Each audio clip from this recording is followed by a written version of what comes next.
এই কাহিনীটি দুটি বাচ্চা ছেলে, তারা দুজনে ভালো বন্ধু ছিল। একদিন তারা একসাথে খেলা করছিল, আর খেলা করতে করতে সন্ধ্যা হয়ে গেল। তারপর তারা তাদের ঘরের উদ্দেশ্যে রওনা দিল। যখন তারা ঘরে ফিরছিল তখনই তারা রাস্তায় একটি বড় জাম গাছ দেখতে পায়, যে গাছে অনেক জাম ধরেছিল। ওই জাম দেখে ছেলে দুটির জিভে জল চলে আসে আর ওনাদের মন করে জামগুলিকে খেতে। তারপর তারা জামগুলি পাড়ার জন্য জাম গাছে পাথর ছুটতে থাকে, কিন্তু জামগুলি অনেক উপরে থাকার জন্য সেই পর্যন্ত পাথর পৌঁছাচ্ছিল না। তারা অনেক চেষ্টা করে, কিন্তু তারা তাদের চেষ্টায় বারবার ব্যর্থ হয়। তারা অনেক চেষ্টা করার পরেও জাম গাছ থেকে জাম পারতে পারে না। তারপর তারা পাশে গাছের সাথে অনেক তরমুজকে মাটিতে পড়ে থাকতে দেখলো। এটা দেখে একটি বন্ধু অন্য বন্ধুকে বলল, প্রকৃতি আমাদের সাথে অন্যায় করলো, এত মিষ্টি মিষ্টি ছোট ছোট জামগুলিকে গাছের উপরে রেখেছে আর বড় বড় তরমুজকে গাছের সাথে মাটিতে রেখেছে। দ্বিতীয় বন্ধুটি বলল, কথাটা তুই একদম ঠিকই বলেছিস, প্রকৃতি আমাদের সাথে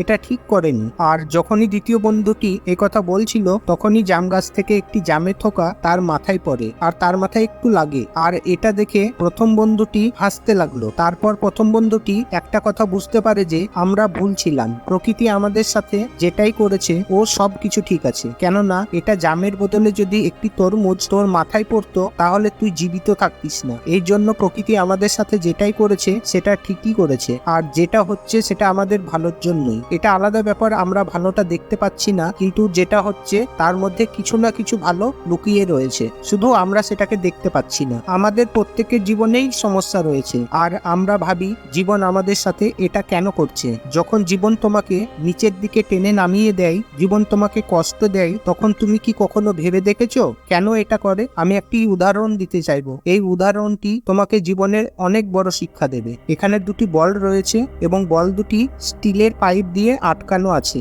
এবং প্রথম বলটির সামনে সোজা ঢালান টাইপ একটি রাস্তা রয়েছে এবং দ্বিতীয় বলটির সামনে ঢেউ খেলানো রাস্তা রয়েছে। এখন প্রশ্ন হলো, বল দুটি যদি একসাথে ছাড়া হয় তাহলে কে আগে বাউন্ডারি লাইনে পৌঁছাবে? আমি পাইপটি সরিয়ে দেখাচ্ছি।